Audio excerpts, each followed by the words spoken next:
हुपरी येथील वाळवेकर नगर येथे Ajit Ugale friend circle यांच्या वतीनं सलग 5व्या वर्षी मोठ्या उत्साहात रामनवमी साजरी करण्यात आली।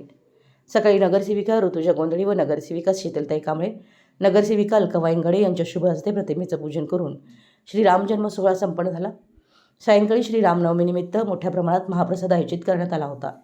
महाप्रसाद व आरतीसाठी हुपरीचे उद्योजक राजेश सिल्वरचे अनुपम शेटे आणि आमदार सुजित मिंचेकर, नगराध्यक्ष मंगलराव माळगे, उपनगराध्यक्ष प्रकाश रणदिवे, गोपी शेटे, संदीप आपटे, गणेश वायंगडे, नम्रता कांबळे, रुपाली उगळे, अलका वायंगडे, रेवती पाटील, शीतल कांबळे, भारती नायकवडे, ऋतुजा गोंधळी, सरिता कौंदाडे, अण्णासाहेब शेंडुरे, अमर माने, स्वप्नील हुपरीकर, किरण कांबळे, नितीन गायकवाड, शिवराज नाईक, प्रशांत जाधव, प्रकाशराव मोरबाळे, राजेंद्र उगळे यांच्यासह भागातील नागरिक मोठ्या संख्येने उपस्थित होते। मराठी एस न्यूजसाठी हुपरीहून सतीश कंकणे।